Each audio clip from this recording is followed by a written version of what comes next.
Assalamu alaikum dear students, hope you are fine. As you know that we have completed our reading and explanation of our lesson Porthole, and today we'll be doing its words meaning and question answers. Let's recall our lesson, a bit about our lesson what we have read. As I told you that Porthole means a large hole in a surface of a road which is caused by bad weather. And we read in this lesson about a girl, Faiza, who was very caring person and who was always thinking about the safety of that area where she was living. And we read about the conclusion of the Porthole, that if we want to avoid from road accidents, then we will have to take care of our roads.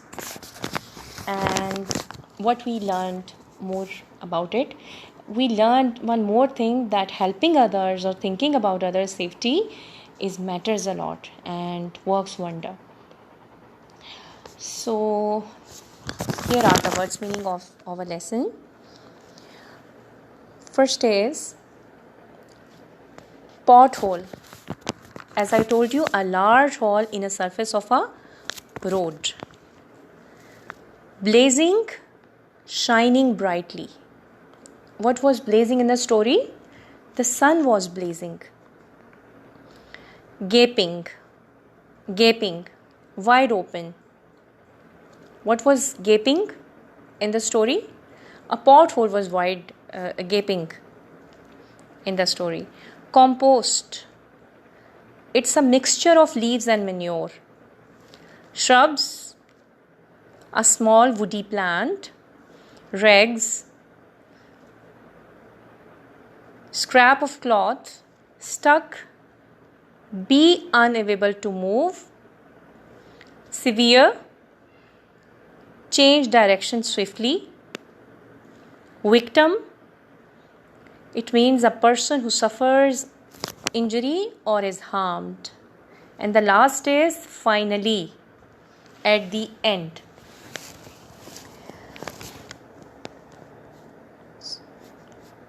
Students, now we will do the question answers of the same lesson. Our first question is, what had happened to the car that Faiza saw from her window? Do you remember what had happened with it? From there the lesson started. It was stuck in the road and needed to have a tire changed. Question number 2 is, when did a traffic jam occur and why? When did it happen? The traffic jam occurred on August 1st due to car loses load. Question number 3 is, how many accidents had taken place in 2 weeks? They were 9. And the question 4 is, which words are used to describe the pothole? The pothole is described as big, like a gaping mouth waiting for its next victim. What is the meaning of gaping mouth we just discussed? Wide open mouth. Okay, students, this is all about the question answers. I have only selected the important and easy one for you. Okay, so do write in your copies and send me in homework group. Inshallah, with some other exercises of the same lesson, we will meet in our next session. Till then, stay blessed.